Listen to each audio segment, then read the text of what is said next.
Canada की province Alberta में एक शहर है एडमिंटन। इसके पास है बोरियल फॉरेस्ट। ये अपने वाइल्ड लाइफ यानी कि जंगली जानवर और घने दरख्तों की वजह से, ऊंचे दरख्तों की वजह से बड़ा फेमस है।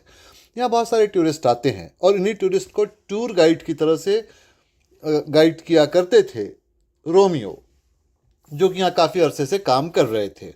मगर रोमियो की प्रॉब्लम ये थी कि उनको OCD, ऑब्सेसिव कंपल्सिव डिसऑर्डर था। इसका मतलब यूँ कि उनको एक ही तरह का डरावना ख्वाब बार बार आता और उनको फिर वो दिन भर सताता रहता। उनके कई दोस्तों ने कहा था कि वो जाएं, डॉक्टर से मिलें, अपना इलाज करवा लें, लेकिन रोमियो ने इससे इनकार कर दिया क्योंकि वो जानते थे कि ये ख्वाब उनको क्यों डराया करता है। दरअसल ऐसे था कि रोमियो के पेरेंट्स यानी कि माँ बाप दोनों ही साउथ अफ्रीका से आए हुए थे। वहाँ उन्होंने एक ट्रेन शिकारी की तरह से काम किया था, लेकिन बाद में उनका दिल वहाँ पर नहीं लगा, तो यहाँ पर कुछ उनके दोस्त हुआ करते थे जिन्होंने उनको यहाँ बुलवा लिया। यहाँ वो आगे काम करने लगे। रोमियो यहीं पैदा हुए थे। खैर, वो इस तरह से टूर गाइड का काम करते करते उनको काफ़ी अरसा हो गया। रोमियो की उम्र तकरीबन 10 साल की थी तब उन्हीं के साथ में वो किसी को गाइड करने के लिए उस फॉरेस्ट में गए हुए थे। अब उस फॉरेस्ट के अंदर में ब्लैक बियर पाए जाते हैं। ब्लैक बियर वो होता है जो तकरीबन आपसे दुगना वजन का होता है। मतलब आप यूँ कह सकते हैं कि 200 किलो के आसपास, वैसे इसका वजन 300 किलो तक भी जा सकता है। इसके पंजे बड़े नुकीले होते हैं, दांत काफ़ी तेज़ होते हैं। वैसे तो खामोश तबीयत का जानवर होता है, लेकिन अगर कभी ये फैमिली के साथ हो और आप इसके फैमिली को तंग करें तो ये परेशान भी कर सकता है। तो वही बात वहाँ पर भी हुई। अब ये पेरेंट्स थे और उनके पास में एक व्हीकल था। उस व्हीकल के अंदर में जो उनके बेटे थे रोमियो, ये सो रहे थे। तो उन्होंने बाहर निकलकर उनको गाइड करना शुरू किया बाकी लोगों को कि भाई आप किस तरफ जाएंगे, क्या क्या ख्याल रखेंगे। साथ साथ उन्होंने ये भी समझा के बताया कि भाई आपके पास जो खाने पीने का सामान है उसको टाइटली आपको पैक करके रखना है, और अगर आप कुछ कचरा फेंकना चाहें तो उसको पॉलीथीन में पैक करके ही एक सही जगह पे डालें। क्योंकि होता यह है कि ब्लैक बियर खाने की तलाश में इस तरह से आ जाता है। वैसे तो देखा जाए तो ब्लैक बियर एकदम सवेरे करीब 6-7 बजे और फिर एकदम शाम में जब सूरज डूबने वाला हो तब एक्टिव होता है, खाने की तलाश में निकलता है। लेकिन मुश्किल ये है कि ये चल रहा है फॉल सीज़न, यानी कि सर्दियाँ आने के पहले का मौसम। पेड़ों पर से बहुत सारे फल और पत्तियाँ सारी गिर चुकी हैं, तो इसको खाने के लिए वैसे बहुत कुछ तो मिलता नहीं। और बहुत सारे जानवर भी हाइबरनेशन में, मतलब छिप जाते हैं जाकर, छोटे छोटे जानवर जिसका ये शिकार कर सकता है। तो ऐसे में काफ़ी अटैकिंग हो सकता है क्योंकि भूखा हो सकता है, खास तौर पे तब जब ये फैमिली के साथ हो। खैर, वो सारी बातें उन्होंने समझा दी। जो उनके साथ में टूरिस्ट थे उनको कहा कि आपको एक ग्रुप में ही रहना है, और ये सब करते उनको वो कुछ बता रहे थे। अपने व्हीकल से कोई बहुत ज़्यादा दूर नहीं थे। अब वो व्हीकल एक ऐसे पहाड़ी जैसे इलाके पर था, तो ये सारे लोग ऊंचाई पर थे। व्हीकल के दूसरी तरफ जो ब्लैक बियर होता है उसके छोटे छोटे बच्चे खेल रहे थे। उसी वक्त रोमियो की नींद खुली। अब पेरेंट्स ने रोमियो को ये बात बहुत बार समझाई थी कि इनके बच्चों के आसपास नहीं जाना है, मगर हुआ यूँ कि उन प्यारे प्यारे बच्चों को देखकर रोमियो का दिल मचल गया। इन्होंने दूसरी तरफ से व्हीकल का दरवाज़ा खोला, बाहर निकले, बच्चों के साथ खेलने लगे, और उनके ऊपर में उनकी माँ ने, मतलब कि बियर ने, ब्लैक बियर ने अटैक कर दिया। इनकी माँ ने देखा, लपक कर बीच में आई। बियर ने कुछ पंजे माँ को मार दिए, माँ को काफ़ी चोटें आई। खैर, वो टूरिस्ट थे और फिर जो उनके फादर थे, इनकी मदद से माँ को हॉस्पिटल पहुंचाया गया, लेकिन वो बच नहीं पाई। कुछ उन्होंने टूटे फूटे वर्ड्स में अपने बेटे को समझाया कि किस तरह से इस तरह से जानवरों से दूर रहा जाता है, अपना वो ख्याल रखे, क्योंकि अब ज़िंदगी भर वो इसी काम को करेगा। और ऐसे करते करते माँ की मौत हो गई। और यहीं से रोमियो को इस तरह के ख्वाब आने शुरू हो गए कि कोई एक लेडी है जो इनके सामने में आती है, इनको अपने अपने पीछे आने का इशारा करती है, ये चाहते हैं। वो जंगल में जाती है, वहाँ बहुत सारे ऊंचे ऊंचे दरख्त है, वो वहाँ जाके एकदम वो गायब हो जाती है, ये अपना रास्ता भूल जाते हैं।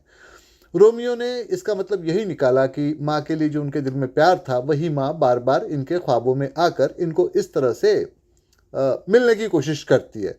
बहरहाल दूसरी तरफ ये हुआ कि फादर, जो कि माँ से बहुत प्यार किया करते थे, माँ के बगैर उनकी ज़िंदगी खाली और सुनी हो गई। उन्होंने कभी ये नहीं सोचा था कि वाइफ की मौत इस तरह से हो जाएगी।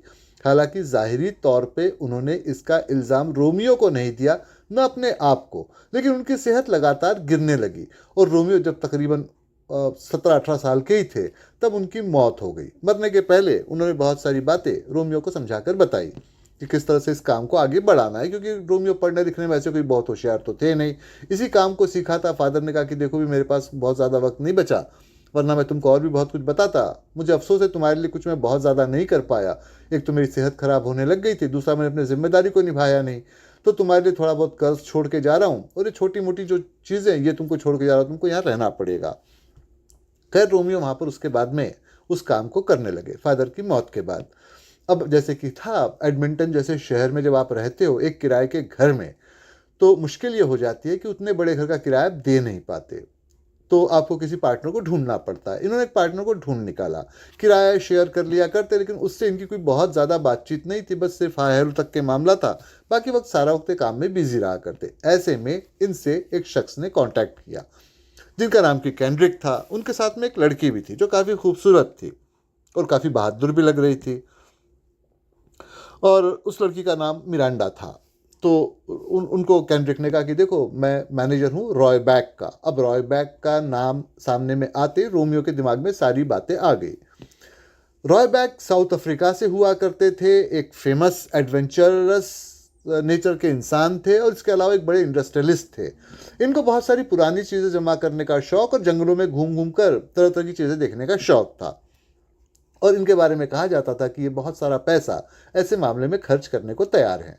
तो खैर कैंड्रिक ने कहा कि रॉयबैक साहब इस वक्त तो बड़े बिजी हैं, लेकिन हुआ यूँ था कि करीब 1 महीना पहले वो इसी फॉरेस्ट में आए थे।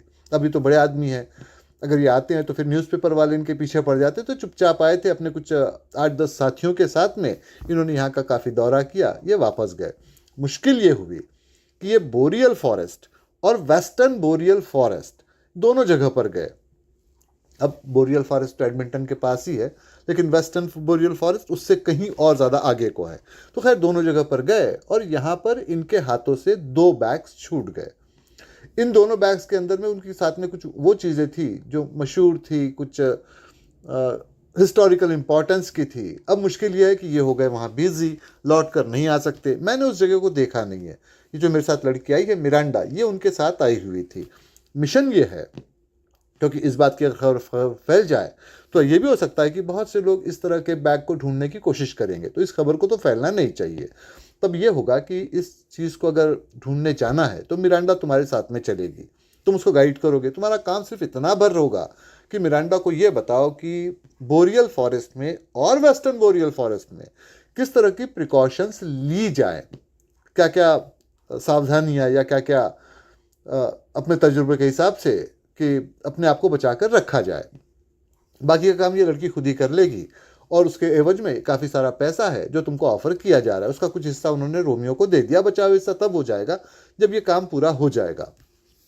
रोमियो को वैसे तो खैर ऐसे मामलों में पढ़ने का कोई इंटरेस्ट नहीं था, क्योंकि वो टूर पे अपने जो गाइड्स होते थे, जो टूरिस्ट होते थे, उन्हीं को लेकर जाया करते। लेकिन ये पैसा बहुत सारा ऑफर हो रहा था। दूसरी गड़बड़ी ये थी कि उन्होंने कैंड्रिक की आंखों में एक तरह की चमक, जो कि आमतौर पे भूखे भेड़िए की आंखों में होती है, उस तरह की चमक देखी थी। उनको लगा ये आदमी भरोसे का तो नहीं है। लेकिन मुश्किल ये थी कि अब उनको पैसे बहुत सारे ऑफर हो रहे थे, जिससे उनका बहुत सारा कर्जा वगैरह चुक गया होता। तो उन्होंने इस बात के लिए मान लिया। कैंड्रिक वहाँ से चले गए। मिरांडा इनके साथ में बैठी मीटिंग में। उसने पूछा कि भाई क्या प्लान है। तो उन्होंने कहा पहले तो आप ये बताइए कि आपको कहाँ जाना है। तो उसने कहा कि भाई दोनों फॉरेस्ट में। तो उन्होंने कहा कि पहले फॉरेस्ट तो पड़ता है बोरियल, वहीं पहले जाना पड़ेगा। आप स्पॉट्स बताइए कि आप कहाँ कहाँ गई थी। तो उसने एक मैप निकाला, उसने कुछ 4-5 जगह पे ऐसे साइंस बना दिए कि यहाँ जाना है। उन्होंने कहा सारी जगह ठीक ठाक है, लेकिन यहाँ पर ब्लैक बियर होते हैं। उसके ख़तरे बहुत ज़्यादा तो नहीं होते। हालांकि सारी बातें उन्होंने बता दी जो उनके पेरेंट्स ने ब्लैक बियर के बारे में उनको बताई थी। तो उन्होंने बताया कि देखो भाई एक बात है कि ये ब्लैक बियर जब फैमिली के साथ होता है तब बड़ा ख़तरनाक हो जाता है, वरना तो जितना आप शहर के पास रहें एडमिंटन के, उतना ये शाय यानी कि शर्मीला होता है। शहर में घुसने की कोशिश नहीं करता, आपको तंग नहीं करता। लेकिन जब आप उसके एरिया में जाते हो तो फिर वो आप पर अटैक भी कर सकता है, ख़ासतौर पर तब जो फैमिली हो। तो कोशिश हम ये करेंगे कि अपना जो भी टूरिंग वगैरह होगा ये दोपहर के वक्त में किया करेंगे, क्योंकि उस वक्त ये एक्टिव नहीं होता है, वहाँ हमको ये नहीं मिलेगा। तो इस तरह से हम इस काम को करेंगे। तो मिरांडा ने कहा कि मुझसे कैंड्रिक ने कहा है कि मैं जो साथ में व्हीकल लाई हूँ उस व्हीकल को यूज़ करना है, उसमें एक गन भी है, इसका यूज़ करेंगे। तो उस पर उन्होंने समझाते हुए कहा कि देखो, अगर गन हमारे हाथ में ब्लैक बियर देख लेता है तो प्रोवोक हो जाता है, अटैक कर सकता है, उसको खतरा महसूस होता है अपने लिए भी और अपने फैमिली के लिए भी। तो अगर वो दूरी दूर से निकलने वाला होगा तो और पास में आएगा, हम पर अटैक भी करेगा।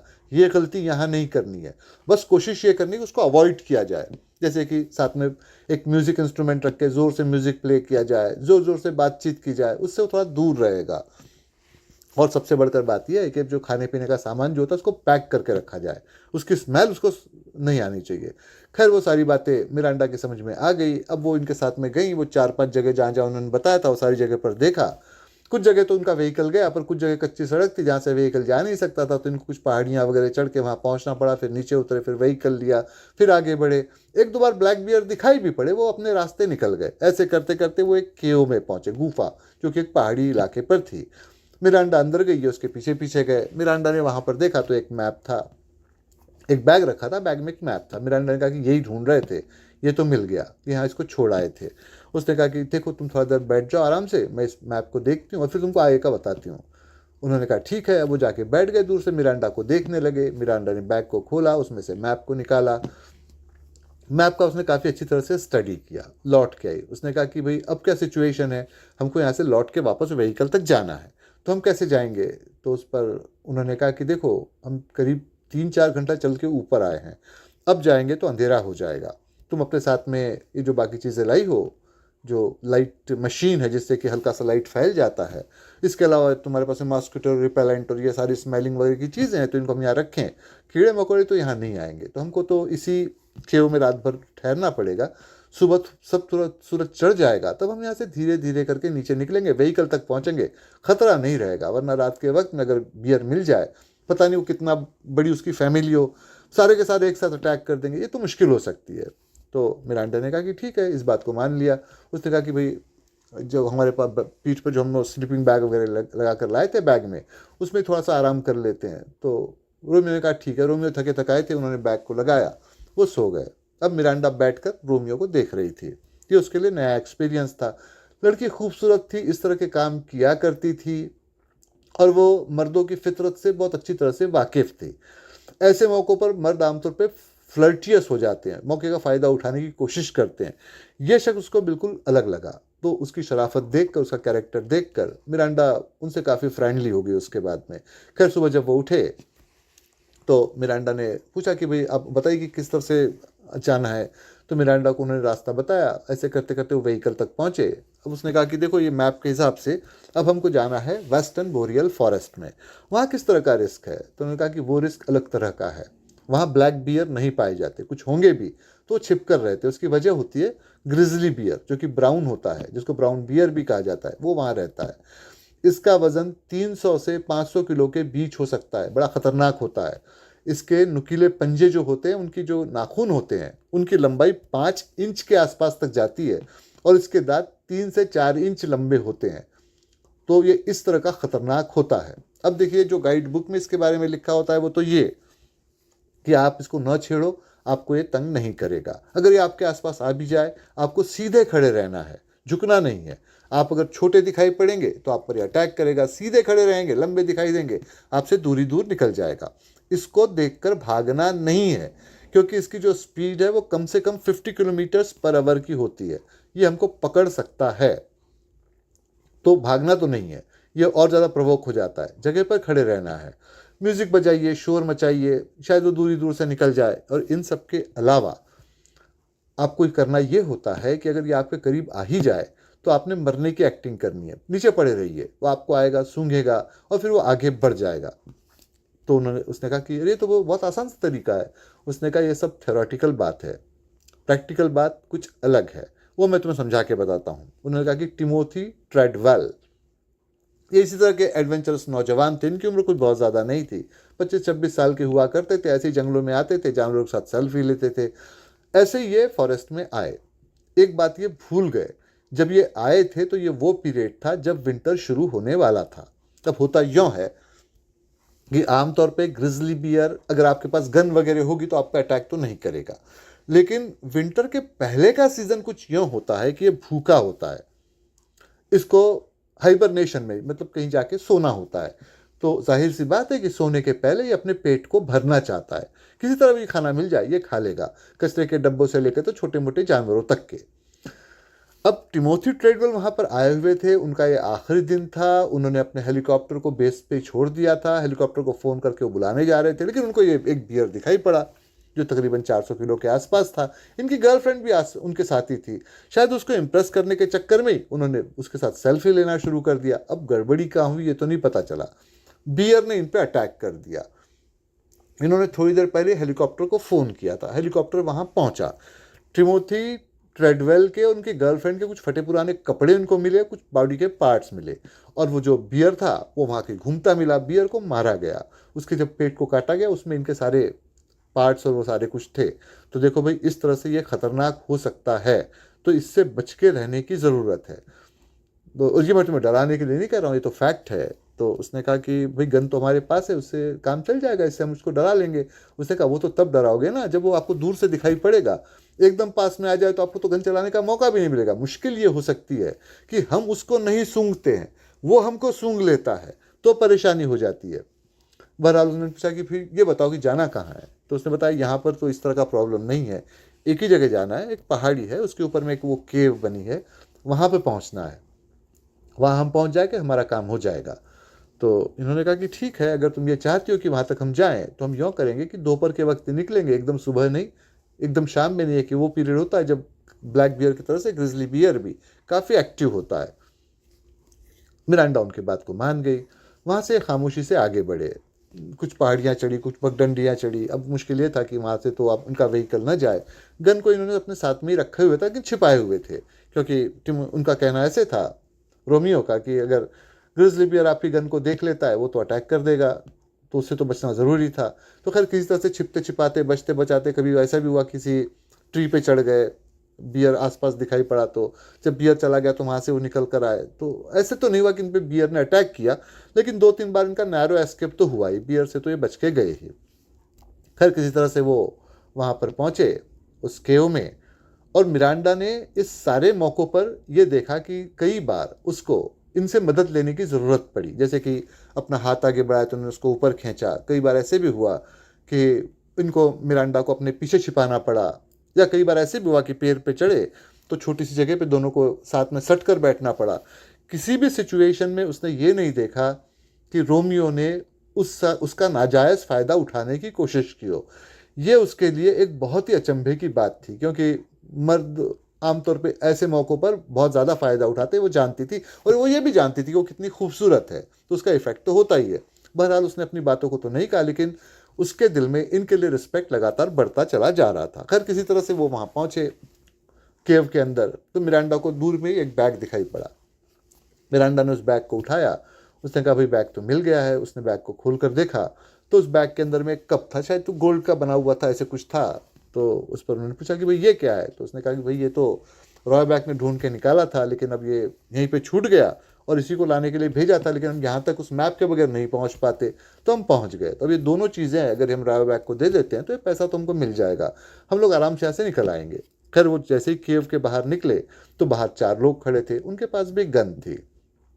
तो जो सबसे आगे थे उन्होंने कहा कि कहो मिरांडा तुम कैसी हो भाई। तो मिरांडा ने पूछा वैरन तुम यहाँ क्या कर रहे हो। तो वैरन ने कहा मिरांडा तुम ये जानती हो कि मैं भी इन्हीं बैग्स के लिए आया हूँ। देखो भाई मैं एक समझौते की बात करता हूँ, वैसे तो हम 4 हैं तुम 2 हो, तो हमको रोक नहीं सकते। मैं चाहूँ तो दोनों ही बैग ले सकता हूँ, लेकिन होगा ये कि दोनों बैग मैं ले भी लेता हूँ तो कैंड्रिक उसके बाद में मेरे पीछे पड़ जाएगा, फिर मुझे परेशान करेगा। तुमने जिस तरह से यहाँ आने के लिए मेहनत की है, मेहनत तो हमने भी की है, तो यूँ करते हैं कि पहला वाला बैग जिसमें तुमको मैप मिला था वो तो मैं लेके जाता हूँ, और दूसरा जो बैग है जिसमें वो कप है वो तुम रख लो। तो मिरांडा ने पूछा तुमको कैसे पता चला कि उसमें कप है। तो उसने कहा कि भाई तुमने जिस तरह से इन्फॉर्मेशन कलेक्ट की है मैंने भी की है, तो वो तो तुम रख लो, ये मैं लेके आता हूँ, ये कि फेयर डील है। तो मिरांडा ने थोड़ा सोचा, उसने कहा कि ठीक है। तो उसने कहा जाओगी वापस तो कैंड्रिक को समझा देना कि आपस में लड़ने का कोई फ़ायदा नहीं, और मैं भी अब उसका कभी पीछा नहीं करूँगा, उसके और मेरे रास्ते यहाँ से अलग अलग हो जाते हैं। साथ में उन्होंने ये भी कहा कि देखो मिरांडा एक बात और भी है, तुम्हें 1 घंटा यहाँ ठहरना होगा। वैसे तो मैं जाते जाते तुम्हारे व्हीकल को भी डैमेज कर सकता हूँ, लेकिन मैं नहीं चाहता कि तुम लोगों को यहाँ से निकलने में बाद में परेशानी हो, तो तुम्हारे व्हीकल को मैं छोड़ जा रहा हूँ। ये मैं अपने से ईमानदारी बरत रहा हूँ, दूसरी तरफ से मैं तुमसे भी ईमानदारी चाहता हूँ कि तुम मेरे पीछे पीछे नहीं आओगी। मैं 1 घंटा यहाँ से निकल जाऊँगा बाहर, उसके बाद में तुम मेरे पीछे आ जाना और अपने व्हीकल से यहाँ से निकल जाना, कैंड्रिक को समझा देना। मिरांडा ने हाँ कह दिया। वैरन ने जाते थे रोमियो को हाय कहा, वैरन वहाँ से चले गए। उनकी उम्र भी कोई बहुत ज़्यादा नहीं थी, रोमियो की उम्र के ही थे, तकरीबन कुछ 25-26 साल के ही रहे होंगे। तो रोमियो ने उनके जाने के बाद मिरांडा को पूछा कि भाई मिरांडा, ये क्या मैटर है, ये आदमी इस तरह से कह के गया, तुम तो कहती हम रॉयबैक के लिए काम कर रहे हैं, ये तो कैंड्रिक का नाम ले रहा था। तो मिरांडा वहीं पर एक जगह सट के बैठ गई, एक ट्री के साथ में, उसके पास में ही रोमियो भी बैठे। मिरांडा ने समझाना शुरू किया कि देखो रॉयबैक के इस मामले से कोई लेन देन नहीं, उसका नाम तो जानबूझ के इसमें डाला गया है जिससे कि तुमको इस काम पे भरोसा हो जाए, ये सारा काम दरअसल हम कैंड्रिक के लिए ही कर रहे हैं। आगे उसने समझाना शुरू किया कि कैंड्रिक निहायत ही घटिया किस्म का आदमी है। बहुत पहले कभी ये साउथ अफ्रीका गया हुआ था, वहाँ किसी लेडी से इसके रिलेशंस बन गए, उसी का बेटा वॉरेन है। अब मुश्किल ये है कि जहाँ ये रहते थे जिस कम्युनिटी में, वहाँ इस तरह से इलिजिटमेट चाइल्ड को, मतलब कि नाजायज़ औलाद को बहुत बुरा माना जाता है। अब ये तो चाहता था वैरन कि उसको कैंड्रिक अपना नाम दे। कैंड्रिक को डर ये था कि भाई नाम देगा तो प्रॉपर्टी में हिस्सा भी देना पड़ेगा, और कैंड्रिक की अपनी खुद की फैमिली भी थी, तो उसने साफ ही मना कर दिया। खैर मना किया वो तो एक बात थी, उसने अपने कुछ लोगों को वैरन को मारने के लिए भेजा। हुआ ये कि उस चक्कर में माँ की मौत हो गई। वैरन ने इस बात को बहुत सीरियसली लिया और लगातार वो इस पर अटैक करता रहा। खैर अटैक करना तो एक बात थी, इसके अलावा इसके जो भी इस तरह के काम थे कि पुरानी चीज़ों को ढूंढना वगैरह है, उस सब में ये रोड़े अटकाता रहा। एक बार ऐसे हुआ कि कैंड्रिक इसी फॉरेस्ट में यहाँ पहुँचे थे, उनके पास में एक मैप था और उसके अलावा ये कप भी था जो उन्होंने कहीं से लाया था। इसके अलावा इससे रिलेटेड चीज़ें और उनको मिलने जा रही थी जो कि उस मैप में इंडिकेटेड है, लेकिन तब वारेन ने अटैक कर दिया। तो ये एक केव में तो उसको छोड़ के भागे पहले बैग को, और जब दूसरी जगह पहुंचे तो यहाँ भी वैरन ने अटैक कर दिया, तो यहाँ उनको दूसरे बैग को छोड़ के जाना पड़ा।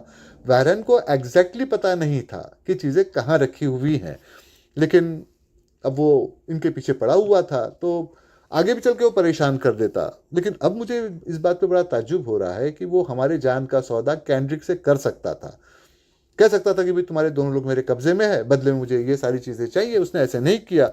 दूसरा, उसने चूज़ किया उस मैप को। भाई वो मैप को देखने के बाद उसको चीज़ें मिलेंगी नहीं मिलेंगी नहीं पता, कब को वो छोड़ कर गया है हमारे पास में, जो कि काफ़ी कीमती भी था। लेकिन चलो ठीक है, वायरन इस तरह का सनकी है, इनएक्सपीरियंस भी, उसको नहीं समझा। हो सकता है उसने मैप का सौदा किसी और से और बहुत ज़्यादा पैसों में किया होगा, देने जा रहा होगा, तो इसी तरह कोई मैटर होगा। अब ये सब बातें तो उनके समझ में नहीं आई थी, तो उन्होंने कहा कि चलो ठीक है, जो भी हुआ सो हुआ, अब हम लोग यहाँ से निकलते हैं। लेकिन हुआ यूँ कि धीरे धीरे करके मिरांडा की तबीयत ख़राब होने लगी।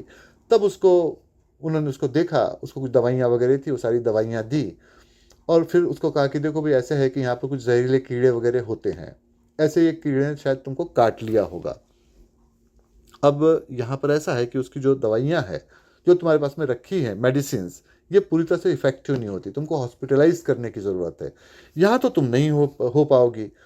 अब इसमें से कुछ ऐसे भी कीड़े होते हैं, इंसेक्ट्स होते हैं, जिनके काटने से धीरे धीरे करके बॉडी सुन्न पड़ सकती है, पैरालिटिक होने के चांसेस होते हैं।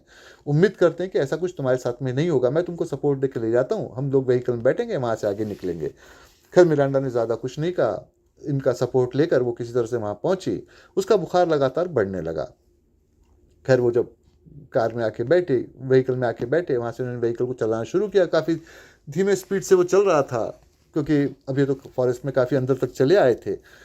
एक जगह मिरांडा की हालत बहुत ज़्यादा ख़राब होने लगी, तो मिरांडा ने कहा कि देखो रोमियो, मैं तुमसे कुछ बातें कन्फेस करती हूँ। पहली बात तो ये है कि ये जो कैंड्रिक है, ये बहुत ही घटिया किस्म का और खूनी आदमी है, और इसके लिए मैं पिछले 5-6 महीनों से काम कर रही हूँ। इसी के कहने पर मैंने 2 खून भी किए हैं। उसने अपने पास से एक बॉटल निकाल कर दिखा ली, उसने कहा कि ये जहर है। उसने ये तुमको भी देने के लिए कहा था, क्योंकि वो नहीं चाहता था कि ये राज बाहर तक जाए। तो कैंड्रिक पे भरोसा तो नहीं किया जा सकता है। ये तो हुई पहली बात। दूसरी बात यह कि अगर मेरी बॉडी पूरी तरह से सुन्न हो जाती है, मैं पैरालिटिक बनकर जीना नहीं चाहती, तो इंजेक्शन की मदद से ये जहर मेरे बॉडी के अंदर डाल देना, मैं मर जाऊंगी। मरने के बाद में मुझे इसी फॉरेस्ट में दफना देना, ऐसे छोड़ के मत जाना। मैं नहीं चाहती कि वो ग्रिजली बियर उसी तरह से सारा कुछ करे जो कि वो टिमोथी ट्रेडवेल के साथ कर चुका है। इसके बाद में उसने एक चाबी निकाली, चाबी निकाल कर उनको दी। उसने कहा कि देखो ये चाबी है, इसको ले लो। टोरंटो में मेरा एक लॉकर है जिसमें मैंने अब तक जो भी कुछ कमाया है पैसा, वो रखा हुआ है। ये पैसा तुमको वहाँ मिल जाएगा, अगर मैं मर जाती हूँ तो ये तुम्हारा है, अगर मैं बच जाती हूँ तो चाबी मुझे वापस कर देना, मैं तुम्हारी ईमानदारी पे बड़ा भरोसा करती हूँ। अगर मैं बच जाती हूँ तो ये पैसा हम दोनों शेयर तो करेंगे ही, लेकिन इसके अलावा हम जिंदगी भी साथ साथ बिताएंगे। मेरा हाथ पकड़े रहो जब तक कि मैं ठीक नहीं हो जाती हूँ। अब रोमियो ने उसके कहने पर हाथ तो पकड़ लिया, लेकिन रोमियो के दिमाग में कुछ और चल रहा था। दरअसल बात ऐसी थी कि जहाँ वो रहा करते थे, जिसके साथ शेयर करते थे, वो एक लड़की थी जिसका नाम की तमारा था। तमारा को हालांकि उन्होंने कभी प्रॉमिस नहीं किया था, उससे कभी रोमांटिक रिलेशन नहीं बनाए थे, मगर लड़की उनको पसंद थी, सीधी सादी थी, एक बेकरी में काम करती थी। वो चाहती थी कि रोमियो भी उसके साथ उस बेकरी में काम करने लगे, लेकिन उसमें पैसा बहुत ज़्यादा नहीं मिलता था। रोमियो के ख्वाब बड़े ऊंचे थे, बहुत पैसा वो कमाना चाहते थे। वो जानते थे लड़की उनको पसंद करती है, लेकिन भाई मुफलिसी में, गरीबी में प्यार कैसे किया जाए। तो जब वो निकल कर इस मिशन पर आ रहे थे तो लड़की की आंखों में आंसू थे। उसने कहा कि देखो रोमियो, मैं जानती हूँ तुम मुझे नहीं चाहते, पर मैं सोचती थी एक दिन तुम मुझे पसंद करने लगोगे, तो क्या तुम लौट कर आओगे? अब रोमियो ने ईमानदारी से कह दिया कि देखो भाई, जिस काम पे मैं जा रहा हूँ वहां से मैं जिंदा लौटूंगा मैं नहीं जानता, जितने पैसे मिलेंगे उसके बदले भी मैं यहाँ लौट कर आऊंगा ये भी मैं नहीं जानता, क्योंकि मैं एक अलग तरह की जिंदगी जीना चाहता हूँ। तो अगर मैं नहीं लौट कर आता हूँ तो मैं ये चाहता हूँ तुम मुझे भूल जाओ। तो तमारा ने कहा, तुम जैसे अच्छे लड़के को भूलना क्या इतना आसान है? खैर रोमियो ने उसका जवाब नहीं दिया। वो जानते थे ऐसे मौके पे जज्बातों पे कंट्रोल करना तो बड़ा ज़रूरी होता है, और वही ज़रूरत उनको अब यहाँ पर भी थी कि वो चाह कर भी ये बात मिरांडा को नहीं बता सकते थे। बहरहाल मिरांडा उनका हाथ पकड़े रही, धीरे धीरे करके उसके हाथ ठंडे पड़ने लगे, फिर उसकी मौत हो गई। तो उन्होंने उसको वहीं पर एक जगह दफना दिया और फिर उस व्हीकल को लेकर वो निकल आए। अब उनके दिमाग में दो तीन बातें एक साथ थी। पहली बात तो ये थी कि उनको कैंड्रिक से निपटना है, क्योंकि जिस आदमी ने उनको मारने के लिए उस जहर का इंतज़ाम किया था और उससे कह दिया था मिरांडा से कि ये जहर देकर रोमियो को मारना है, वो तो उनको देखकर जिंदा नहीं छोड़ेगा। ये तो पहली बात हुई। लेकिन दूसरी बात ये भी है कि इस मैप को लेकर वो लापता हो जाते हैं तो वो जिंदगी भर उनका पीछा करता रहेगा। कोशिश ये करनी चाहिए कि मैप तो उसके हाथ लगे, लेकिन उनको किसी तरह की परेशानी ना हो। तो और उससे बचे हुए पैसे भी लेने थे। तो खैर वो किसी तरह से उस बैग को लेकर वहाँ पहुँचे और उन्होंने वो बैग उसके हवाले कर दिया कैंड्रिक के। उसको सारी बातें बता दी, वैरन वाली बात भी, और फिर मिरांडा की मौत के बारे में भी, उसको दफना भी दिया। हाँ, वो चाबी वाली बात नहीं बताई और जहर वाली बात नहीं बताई, लेकिन अब भी कैंड्रिक के चेहरे पर उसी तरह से वुल्फिश स्माइल, यानी कि भेड़िए की तरह से मुस्कुराहट थी। तो उसने उनसे कहा कि मैं वैसे तुम्हारे बारे में काफ़ी कुछ जानता हूँ, उस लड़की तमारा के बारे में भी जानता हूँ, और मैंने ये भी पता किया है कि वो तुमको बहुत ज़्यादा चाहती है। तुम शायद अपनी जान की फिक्र नहीं करोगे, उसकी जान की फिक्र तो करोगे ही। तो ये जो कुछ है, जितनी बातें यहाँ पर हुई हैं अब तक के, ये तुम किसी को नहीं बताओगे, बेटर रहेगा। वो लड़की मेरी नज़रों में है। रोबे ने कहा कि देखिए साहब, ये तो मैं कॉन्फिडेंशियलिटी को मानता हूँ, मैं अपने कस्टमर्स की बात कभी किसी को नहीं बताता, आप तो मेरे क्लाइंट हैं। उन्होंने बचा हुआ पैसा दे दिया। उन्होंने कहा कि ठीक है भाई, तुम्हारी ज़िंदगी अच्छी बीते, मैं ये चाहता हूँ। लेकिन रोमियो उनकी आंखों में उसी तरह से वो भेड़िए वाली जो चमक होती है वो देख रहे थे। वो जानते थे कि ये कभी ना कभी तो उन पर अटैक करेगा ही, पर इसकी फिक्र रोमियो को नहीं थी। वो जानते थे कि कैंड्रिक की सारी जो दारोमदार है वो इस बात पर है कि जब तक तमारा वहाँ पर है, और उनकी छोटी मोटी जो भी प्रॉपर्टी तो खैर क्या थी, एक टूटी फूटी सी पुरानी वाली व्हीकल थी, जीप थी, और कुछ छोटा मोटा सा बैंक बैलेंस था, तो वो तो कैंड्रिक उसी पे नज़र रखेगा। जब तक वो चीज़ों को वहाँ से नहीं निकाल लेते वो तो जाएंगे नहीं। तो तुरंत तो उनको नहीं मारेगा, क्योंकि वो तो पुलिस को पता चल जाएगी बात कि भाई अब तक इसके लिए काम कर रहा था, अचानक ही मारा गया तो यही आदमी उसके पीछे होगा। तो वक्त तो है। लेकिन दूसरी बात ये भी थी कि उन्होंने यूँ किया था कि पहले यहाँ आने के पहले ही तमारा को फ़ोन करके कह दिया था कि सारी प्रॉब्लम सॉल्व हो गए हैं, तुम रेलवे स्टेशन पे आ जाओ, वहीं पे मिलते हैं। तमारा वहाँ पर पहुँची। ये अपने घर गए ही नहीं, क्योंकि जानते थे वहाँ तो कैंड्रिक के आदमी होंगे। तो आए अपना सीधा रेलवे स्टेशन। तमारा से कहा कि सारी बातें भूल जाओ, जो भी यहाँ है वो सब कुछ छोड़ो, तुम्हारी नौकरी भी छोड़ो, और जो तुमने पैसा थोड़ा बहुत जमा किया होगा उसको भी भूल जाओ। हमको यहाँ से कुछ नहीं चाहिए, हम यहाँ से सीधा टोरंटो चलते, सारी बातें मैं तुमको रास्ते में बता दूंगा। खैर वो टोरंटो जाते आते उन्होंने उस ट्रेन में उसको ये तो नहीं बताया कि वो मिरांडा थी, लेकिन ये बताया कि इस मिशन में काफ़ी पैसे मिले हैं, वो चाबी दिया है उसने मुझसे, और वहाँ से पैसे वो निकाल लेने हैं। खैर वो टोरंटो पहुंचे, वहाँ से उन्होंने पैसे निकाले, और फिर टोरंटो में वो ठहरे नहीं, क्योंकि वो जानते थे कि कैंड्रिक एक तरह का शिकारी आदमी है। हो सकता है कि उनका पता वो यहाँ भी लगा ले, हो सकता है कि उसको पहले से ही पता हो कि मिरांडा का यहाँ सेफ भी कोई था। तो वहाँ वो ठहरे ही नहीं। वहाँ से वो सीधा निकल कर क्यूबेक चले आए, वहीं पर वो रहने लगे। तमारा के साथ में, क्योंकि तमारा को बेकरी में काम करने का शौक था। उन पैसों से एक छोटी मोटी बेकरी उसने घर पे बना ली थी। ये उसी के साथ में उस बेकरी में काम करते रहे और अपनी सीधी सादी ज़िंदगी जीते रहे। उन्होंने शिकारी के काम को बहुत पीछे छोड़ दिया था। तसल्ली उनको तब हुई जब उन्होंने क्यूबेक पहुंचने के बाद बहुत जल्दी 1 या 2 दिन के बाद न्यूज़पेपर में देखा कि कैंड्रिक, जो कि इस तरह के एडवेंचरस काम किया करते थे, उनकी मौत हो गई है। और उनकी मौत बड़ी सस्पिशियस कंडीशन में हुई है। अब भाई ऐसे आदमी के तो कई दुश्मन भी होते हैं, किसी और ने मार दिया होगा, भाई इससे हमको क्या मतलब, हमारी जान तो बच गई। जो बात रोमियो को पता नहीं चल पाई थी वो ये कि कैंड्रिक का जो नाजायज़ बेटा था वारेन, उसको वो जो दूसरा वाला बैग उस केव में बहुत पहले ही मिल गया था।